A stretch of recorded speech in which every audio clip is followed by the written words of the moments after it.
Bien. Bonjour à tous. Et avant de commencer, j'adresserai bien sûr toutes mes félicitations au nouveau lauréat du prix Marc de Pontalembert 2018, qui travaillera sur un sujet bien différent du mien. Alors, lorsque j'étais à votre place l'année dernière, j'avais annoncé un projet qui se nommait Iconographie et scénographie urbaine, culture visuelle, religion civique à Vérone au XIIe siècle. J'avais annoncé, pour ma candidature à ce prix, l'étude iconographique comparée de deux portails élevés simultanément dans la ville de Vérone. Celui de la basilique San Zeno, dont je vous ai mis une photo du portail sur la gauche.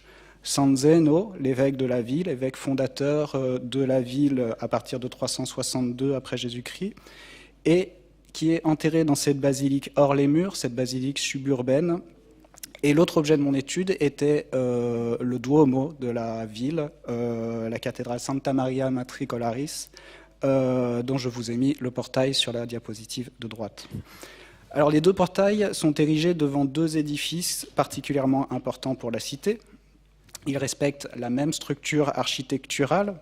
Vous voyez donc ce portail, un portail sculpté, abrité par une canopée. Cette canopée est soutenue par deux colonnes portées par des animaux stylophores que l'on nomme dans la littérature courante un protiro.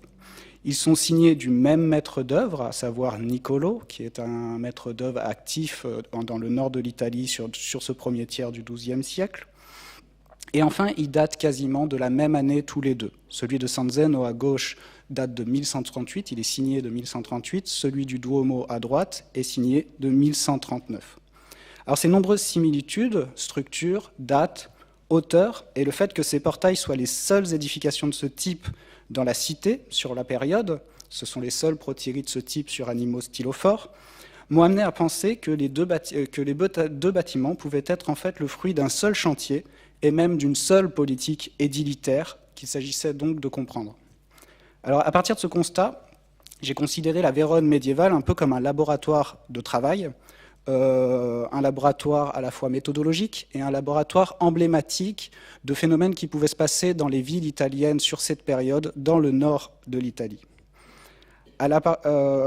Donc sur le plan méthodologique, d'abord, je propose de dépasser une étude iconographique monographique, c'est-à-dire par monument, qui est d'habitude l'étude iconographique que l'on fait dans les arts monumentaux médiévaux, pour mener une étude simultanée des deux monuments. Et je cherche donc ici à identifier une iconographie globale qui soit une iconographie religieuse, mais pensée à l'échelle de la ville. Je propose aussi de considérer l'iconographie non pas dans sa valeur programmatique, mais comme la synthèse et l'expression d'une culture visuelle. Une culture visuelle qui se nourrit de l'ensemble des productions visuelles ou littéraires de la cité sur une chronologie qu'il convient de considérer au sens large. Ce double positionnement amène à considérer les façades comme des phénomènes visuels d'organisation sociale, donc au sens où ils participent à l'ordonnancement de l'espace communautaire, urbain. Et le début du XIIe siècle, sur ce point, est une période de grand bouleversement dans l'Italie du Nord en général, et particulièrement visible à Vérone. L'organisation spatiale de Vérone, par exemple, à partir du premier tiers du XIIe siècle, s'émiette entre congrégations religieuses et corporations laïques. Les intérêts de ces groupes sociaux qui vont atomiser l'espace social divergent. Ces deux façades apparaissent donc dans ce contexte urbanistique comme une construction extérieure ouverte sur l'espace public et donc intégrée à l'espace urbain. Chacune marque un lieu fondamental de la cité, la basilique, à gauche, qui est le tombeau du Saint-Évêque protecteur et quasi fondateur de la cité en tant qu'évangélisateur de la cité païenne, et le Duomo, qui est la maison de l'évêque, et qui gagne une importance religieuse et politique sur tout le premier tiers du XIIe siècle. Alors les deux façades aident donc aussi à structurer, en plus d'être intégrées, elles structurent ce tissu urbain qui devient disparate. Elle lui donne une unité en monumentalisant d'un protiro, de ce type de portail à canopée projetée, les deux pôles sacrés majeurs de la cité.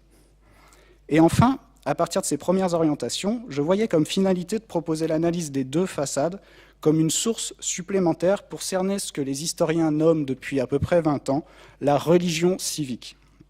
Alors, les mois de recherche menés en Italie ont confirmé la fécondité de toutes ces pistes et qui seraient applicables, selon les singularités de chaque ville, à d'autres cités italiennes sur la même région et dans le même contexte chronologique. Je vais peut-être d'abord m'expliquer sur les termes de religion civique et de culture visuelle. Ma recherche est née d'un constat d'une connexion évidente entre les deux tympans de chaque édifice. Donc, en haut, je vous ai mis le tympan de la cathédrale, le tympan du Duomo, et en bas, le tympan de la basilique San Zeno. Je commencerai par le tympan du Duomo, puisqu'il est le plus immédiatement compréhensible. Il présente des scènes de l'enfance. À gauche, vous avez l'annonce au berger, et à droite, vous avez la venue des mages, la venue des rois mages, tels qu'ils sont présentés ici. Et ils se réunissent autour d'une Vierge à l'enfant, qui est présentée sur ce tympan comme la Vierge Mère de Dieu.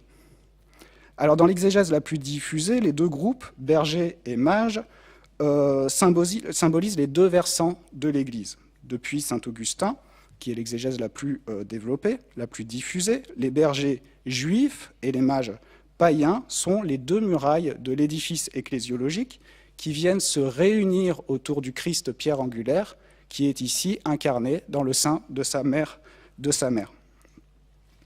D'autres interprétations ont été diffusées. Ambroise de Milan nous parle des indigents bergers et des très puissants mages venus d'Orient. Ou encore, d'autres interprétations nous parlent des bergers pastores qui sont la personnification des clercs, alors que les mages païens sont la personnification des laïcs. Toujours pour identifier les deux remparts d'un même édifice ecclésiologique. Alors, le fond augustinien des deux remparts réunis autour de la pierre angulaire me paraît être le fond de la construction de cette image. Nous avons donc ici un édifice ecclésiologique, un corps christique collectif qui se compose des bergers juifs et humbles et des mages païens et puissants. En bas, le tympan de la basilique San Zeno reprend cette composition, mais la signification change profondément. À la place centrale qu'occupait la Vierge, nous avons cette fois-ci le corps du saint fondateur San Zeno. Mais il ne réunit plus les mages et les bergers, il réunit deux composantes sociales qui sont ici identifiables par leur rôle militaire. Nous avons les pedes à gauche, ces fantassins qui sont le peuple urbain de la cité moins fortuné, peuple urbain et peuple des bourgs environnants de la cité. Et à droite, nous avons les milites, ces cavaliers, qui sont l'aristocratie marchande naissante dans les villes d'Italie du Nord. Alors, l'analogie visuelle des deux tympans est assez significative. Chacun présente une version de la totalité chrétienne. La vision du Duomo est canonique, elle compose sans frontières temporelles ou territoriales.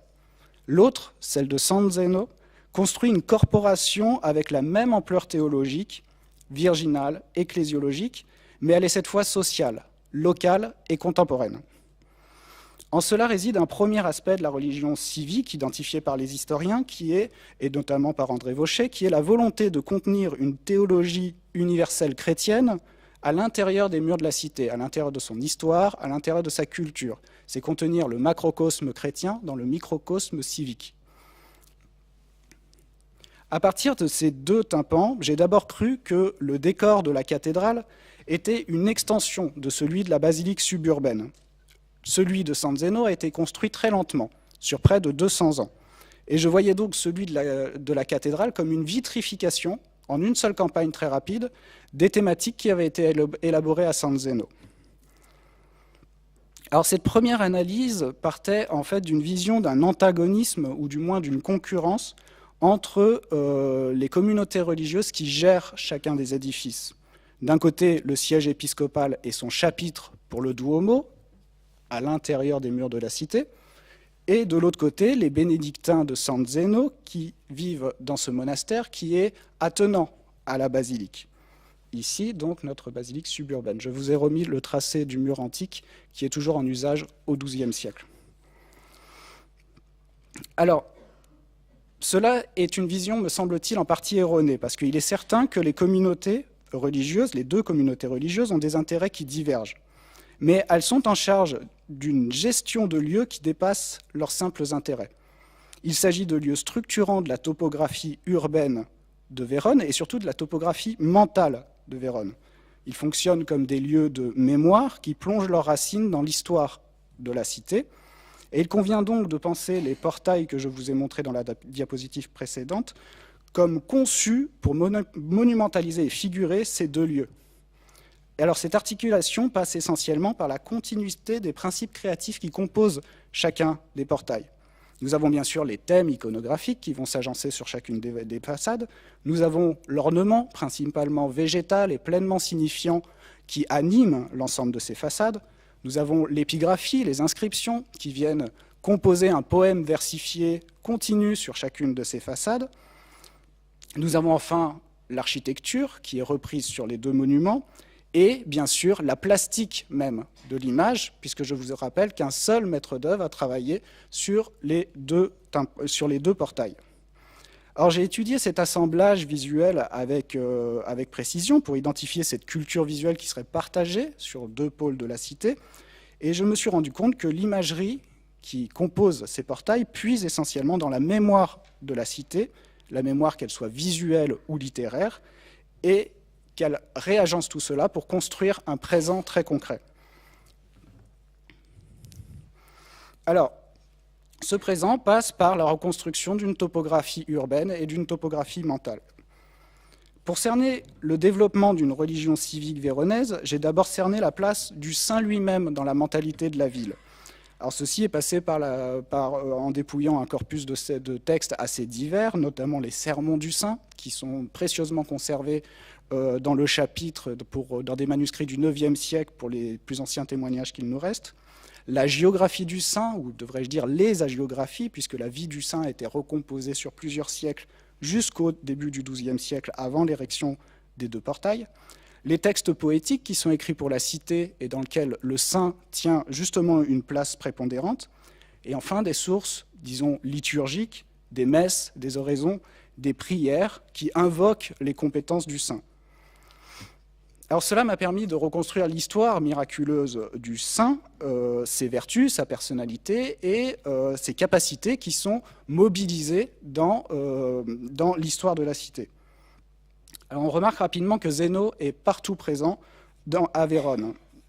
Il est présent dans l'histoire, bien sûr, il est présent dans la patronymy même des personnes qui peuplent la ville, et il est présent sous forme de lieu de culte physique, puisqu'on sait qu'une chapelle San Zeno était dans la maison de l'évêque dès l'époque carolingienne, et plus tard, en 1228, la présence d'une chapelle dédiée au saint est attestée dans le palais communal de la cité, au moment où le pouvoir laïque a pris le dessus.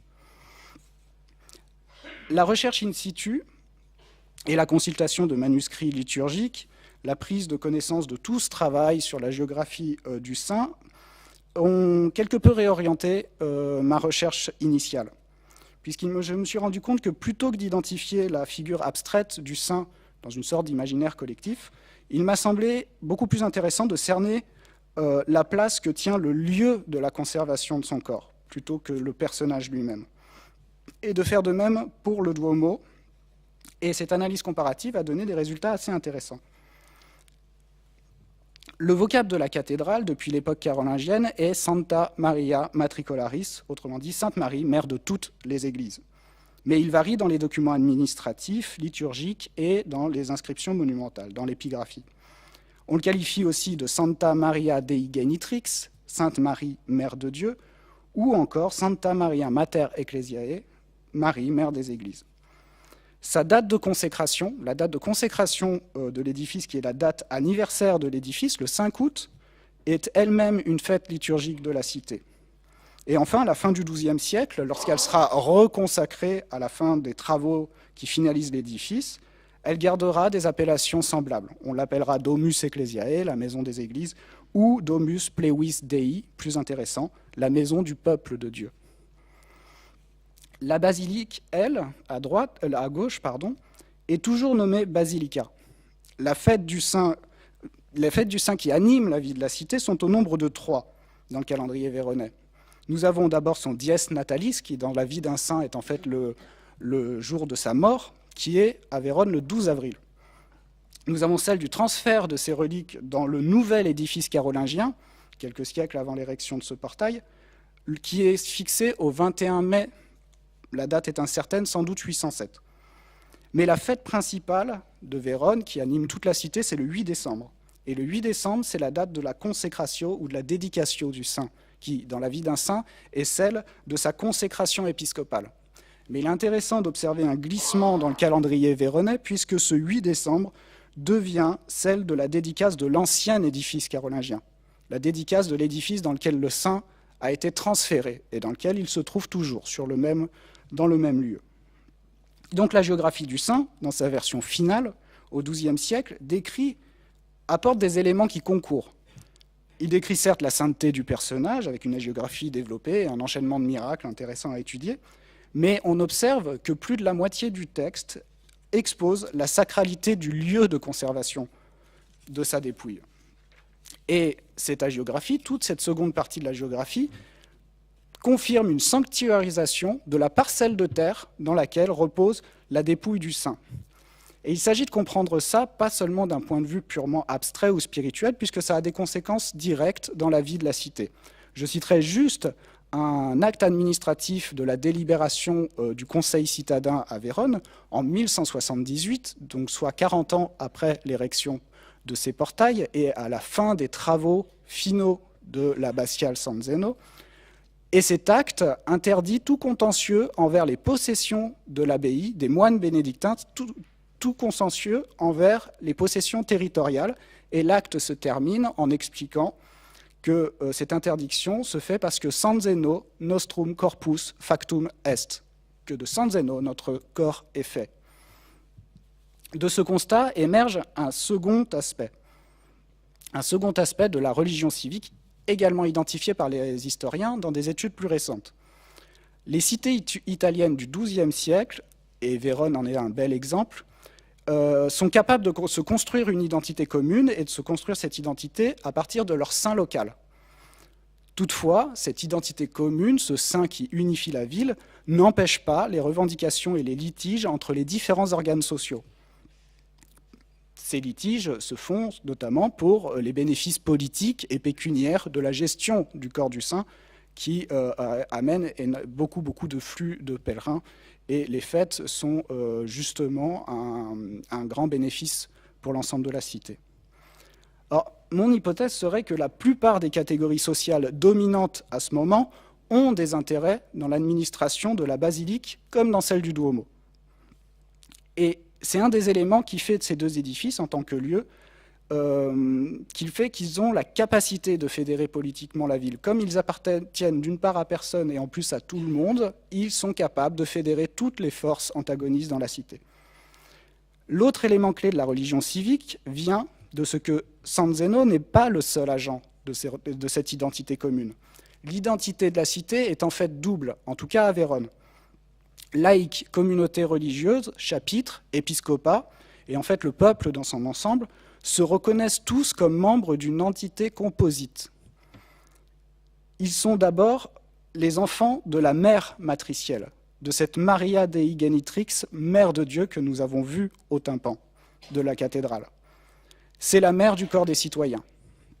À San Zeno, le corps historique est la personnification des vertus du peuple véronnais et le lieu de commencement de son histoire.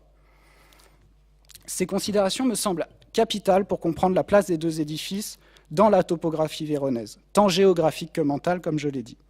L'un est un lieu matriciel. C'est le lieu d'ailleurs historique du baptistère de la cité. L'autre est un sanctuaire où repose le corps saint, et c'est un lieu de référence pour la cité. L'un est donc universel et inscrit la communauté dans une chrétienté organisée et pacificatrice, et c'est ce que nous avons vu sur le tympan. Le second, c'est le corps des citoyens véronnais qui est ancré dans un lieu et dans un temps défini. C'est celui de la cité elle-même, un lieu où agit encore la présence protectrice du saint. Il est à noter que les deux lieux, cathédrale et basilique, ne datent pas exactement, lieu en tant que lieu identifié ne date pas du XIIe siècle. Ils ont émergé comme pôles urbains dès l'époque carolingienne. Et ils furent couverts de monuments neufs dans la première moitié du IXe siècle, lorsque les Carolingiens prennent possession vraiment de la ville. Mais ce sont ces deux points topographiques qui sont précisément réédifiés au même moment, au cours du premier tiers du XIIe siècle. Ce sont eux qui sont ornés d'un portail similaire, quasiment sur la même année, 1138-1139. Et ce sont pour eux qu'on appelle un même maître d'œuvre, Niccolò, qui est justement déjà célèbre dans la région pour être un constructeur de ce type de portail, puisqu'il a à son actif deux protiri, à ce moment-là confirmés, celui de la cathédrale de Piacenza et celui de la cathédrale de Ferrare. Donc il y a là une volonté de la cité elle-même de s'orner à un moment précis de ce type prestigieux de décoration dans la ville que partagent plusieurs villes du nord de l'Italie. Alors, bien sûr, il y a d'autres églises de Vérone qui profitent de cette politique édilitaire à ce même moment. Mais la structure Protiro, sur animaux stylophores que vous voyez là, a été strictement réservée à ces deux monuments. Alors, en observant bien, on remarque pourtant que les deux portails n'ont pas des structures identiques. À l'entrée de la basilique San Zeno, Niccolò a opté pour un protiro à canopée simple, qui est le dispositif qui est hérité des principales basiliques ad corpus que l'on trouvait à Rome. On en avait un à l'entrée de l'atrium de l'antique San Pietro, et nous en avons un que l'on voit encore aujourd'hui sur le portail oriental de la basilique San Clemente à Rome. Plus proche de Vérone, je vous ai mis cet exemple qui est le portail de l'abbatiale San Silvestro de Nonantola. Donc, il apparaît que ce dispositif sur cette période est traditionnellement réservé à des édifices funéraires. Et il apparaît un peu comme un arcosolium monumentalisé. Or, la décoration sculptée de la façade de San Zeno est pleinement adaptée à ce rôle funéraire. Sur cette porte de ce sépulcre ont été construits deux écrans sculptés latéraux qui sont l'agrandissement de ces deux parties du programme-là. L'écran de droite, donc au sud de la porte, décrit un cycle de la Genèse. Un cycle de la Genèse qui a été limité à la création du vivant, création des animaux et création de l'homme, jusqu'à l'expulsion du paradis au sommet de l'écran. Celui de gauche, donc qui donne sur le côté nord, est un cycle christologique. Il insiste particulièrement sur les scènes de l'incarnation et il se termine au sommet par deux scènes de la Passion, l'arrestation du Christ et la crucifixion. Alors, ces deux histoires se lisent non seulement dans la continuité, l'une de l'autre, comme une histoire universelle de l'homme, mais elles se mettent aussi en dialogue, puisque nous avons la création du corps de l'homme, son enfermement dans le péché, dans la chair et la mort de la chair, et son salut, à gauche, par la résurrection, en une humanité nouvelle car enfantée par le Christ.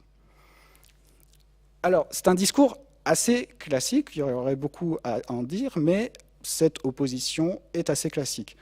Seulement, à Vérone, dans les zones grisées que j'ai isolées là, nous avons sous la Genèse une légende locale qui est la légende de la chasse du roi Théodoric, ici, qui est cette course insensée du roi pour poursuivre un cerf et qui va le mener jusqu'aux portes de l'enfer.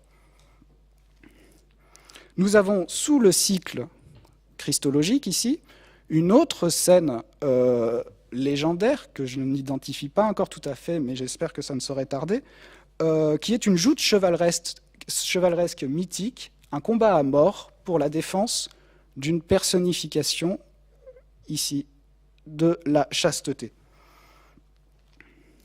Nous avons donc sur ces deux écrans sculptés une histoire universelle de l'humanité, mais qui se confond ici avec une histoire légendaire locale. Puisque j'ai peut-être oublié de préciser que Théodoric, ce roi ostrogoth, avait justement son palais à Vérone. Alors ce dialogue est étayé par une arborescence végétale qui crée la continuité entre la création du corps, la création de l'âme humaine, sa condamnation à la mort charnelle par la faute originelle, et son salut. Alors, j'aurais malheureusement pas le temps de développer, mais l'étude très précise de cet ornement m'a permis de reconstruire un discours théologique d'une très grande précision qui m'a moi-même étonné. Cette vitalité végétale se poursuit dans les parties hautes, sur les architraves du portail, ici, que j'ai surligné en vert, et qui sont consacrés à un calendrier figuré sous forme d'occupation des mois, que j'ai reconstitué ici. Vous avez de haut en bas l'hiver, l'automne, l'été et le printemps. Nous voyons sur ces occupations des mois que chaque panneau nous montre le travail d'une terre nourricière par des paysans en habits contemporains et qui est une reproduction assez naturaliste des travaux des mois tels qu'ils pouvaient se passer à ce moment. Donc il s'agit d'une présentation de la culture de la campagne véronaise, la source même de la richesse de la cité, et que cette campagne véronaise que l'on nomme le contado, est donc le travail des paysans de Vérone qui apportent cette richesse nourricière à la cité.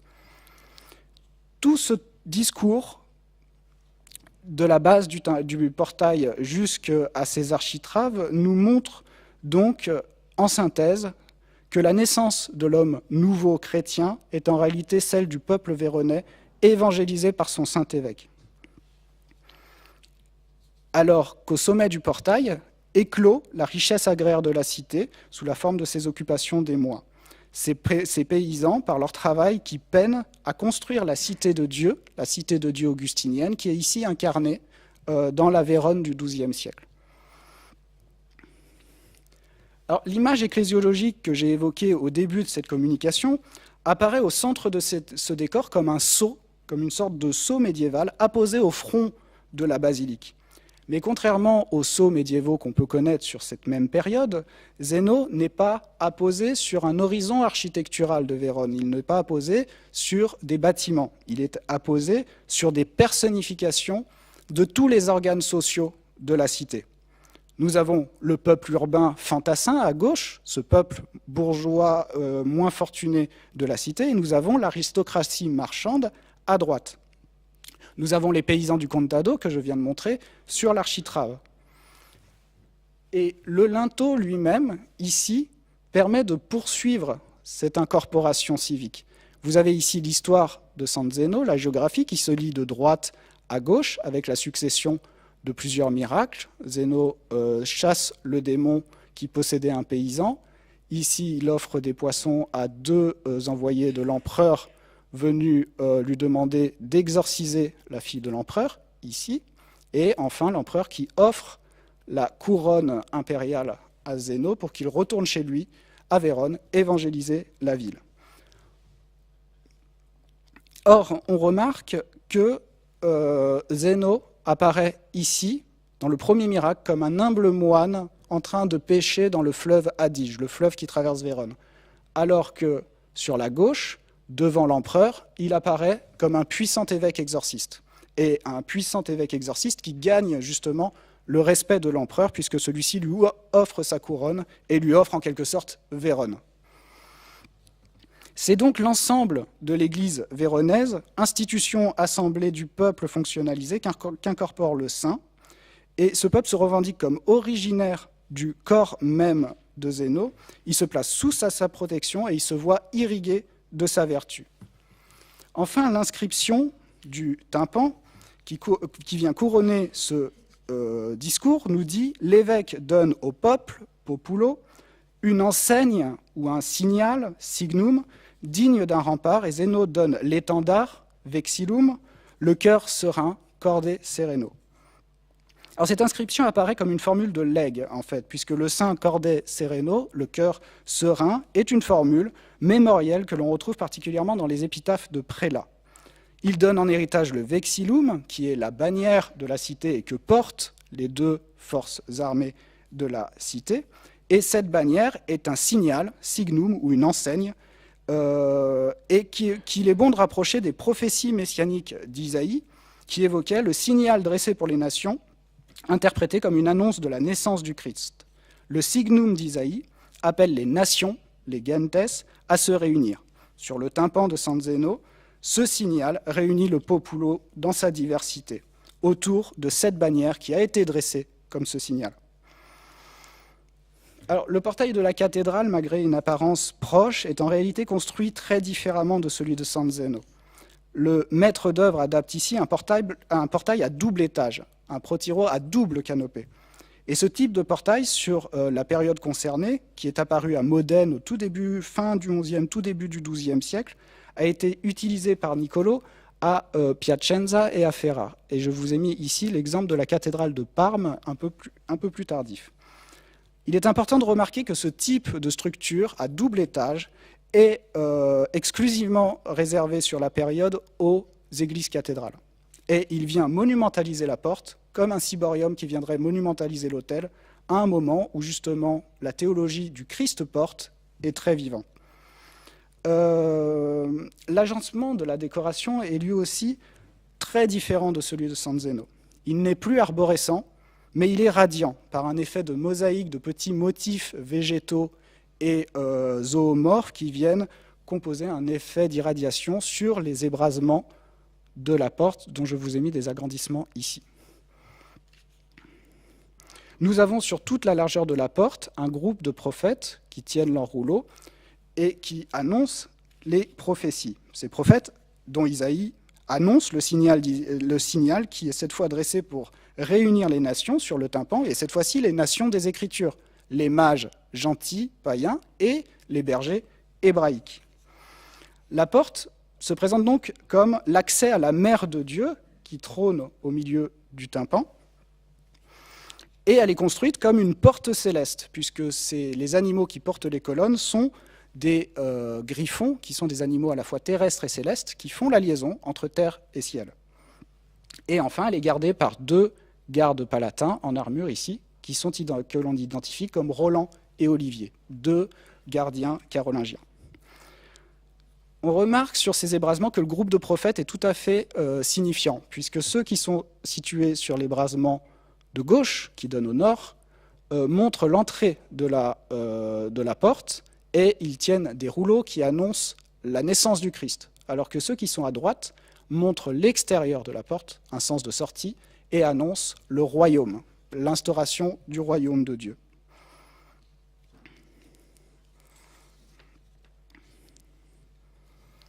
Donc, la porte elle-même annonce l'incarnation à l'intérieur de l'édifice, le corps, référence à l'Eucharistie, et le royaume futur, la cité de Dieu à l'extérieur, dans la cité de Vérone. Ainsi, nous avons 2 portes qui se ressemblent, mais qui sont structurées et décorées de manière dissemblable. Elles viennent édifier et monumentaliser 2 édifices qui ont des identités différentes et complémentaires. L'un est la maison du peuple, l'autre est le sépulcre, ou même pourrions-nous dire le Saint-Sépulcre de Vérone, ou au moins la basilique quasi-apostolique de Vérone. Les 2 édifices se répondent, comme le faisait à Rome le siège épiscopal pontifical et les basiliques apostoliques. Mais chacun d'eux est à comprendre dans sa singularité avant de comprendre la complémentarité. Et j'en viens à mon dernier point, qui est la spatialisation des monuments. Les identités et les fonctions différentes de ces 2 édifices sont soulignées par une spatialisation, premièrement, qui est propre à chacun des édifices. Pour San Zeno, l'agencement du décor monumental revêt une logique spatiale si riche que j'aurais du mal à vous l'exposer en quelques mots, mais on remarque prioritairement que l'histoire de la création de l'homme et son enfermement dans le péché est disposée sur le côté sud du portail, ici, nous l'avions vu ici, et que ce côté sud donne justement sur le cimetière, qui est un corps en activité au XIIe siècle, alors que l'histoire du salut, par le cycle christologique, est côté nord, et que ce côté donne sur les bâtiments conventuels, et notamment le cloître de l'abbatiale bénédictine, qui est le lieu de pureté.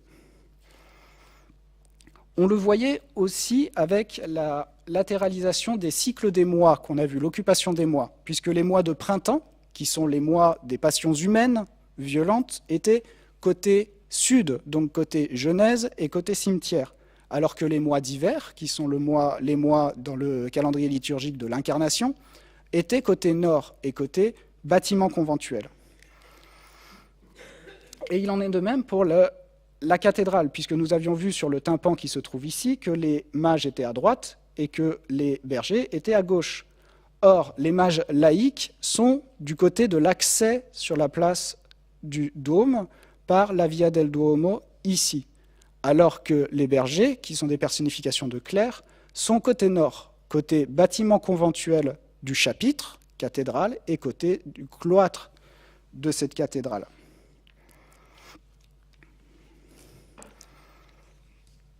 Donc, dans leur structure et dans leur volumétrie architecturale, chacun des bâtiments est d'une grande cohérence. Mais il faut en fait comprendre cette entière cohérence dans la connexion qu'il y a entre les deux. La basilique San Zeno, ici, qui était initialement hors les murs, je vous ai mis un agrandissement de son portail, était sur la voie principale en provenance de Brescia, sur la Via Gallica, qui passait ici. Et sur ce cheminement, nous nous retrouvions ensuite sur la Via Postumia, ici, avant de passer sous un arc de triomphe antique encore en place aujourd'hui, qui est l'Arco dei Gavi. On cheminait ensuite le long de cette Via Postumia pour rentrer sur la porte principale au sud-ouest de la ville, qui était nommée à l'époque la Porta San Zeno, justement, et qui est aujourd'hui la Porta dei Borsari, dont je vous ai mis ici un agrandissement, qui est la porte antique, réédifiée au IIe siècle après Jésus-Christ. Enfin, on cheminait le long du Decumanus pour passer devant le Forum romain, puis, pour se rendre au Duomo, il fallait emprunter la Via del Duomo et arriver devant l'église par son flanc sud. Ainsi, nous avons donc un cheminement architectural, mais aussi un cheminement visuel, parce que le long de cet axe d'entrée dans la ville, tout l'ornement et une partie de l'épigraphie qui sont présentes non seulement sur l'abbatiale et sur le Duomo a été puisée sur ces deux monuments antiques, qui permet de faire cette connexion. On avait donc un cheminement visuel, architecturé et visuel, qui construisait une progression par franchissement de portes antiques et médiévales, nos 4 portes ici, qui venaient monumentaliser cet axe. Et nous devons voir dans la monumentalisation de cet axe une volonté politique. Je l'ai dit, les deux monuments ont acquis leur identité et leur implantation à l'époque carolingienne, au début du IXe siècle, à un moment où la cité était tenue par le pouvoir impérial et à un moment où le pouvoir impérial nommait les évêques dans la cité, donc en fait une période de grande stabilité pour la cité. Les Carolingiens ont été par ailleurs eux-mêmes les grands promoteurs du culte de San Zeno et de son évêque. Cette situation dure à peu près jusqu'au premier quart du XIIe siècle, et sur l'année qui nous concerne, 1138-1139, nous sommes entrés à Vérone depuis 2 ou 3 ans dans une ère communale, donc avec la présence de consuls et d'un conseil citadin laïque.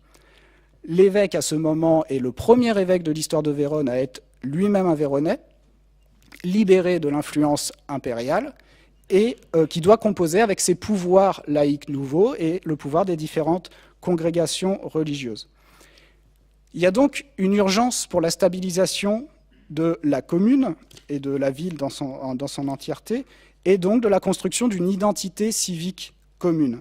Alors cette identité, la construction de cette identité passe par de nombreux médias, mais l'un d'entre eux est la reconstruction et la décoration, et donc la réactivation des lieux de concorde civique, à savoir le Duomo et la basilique.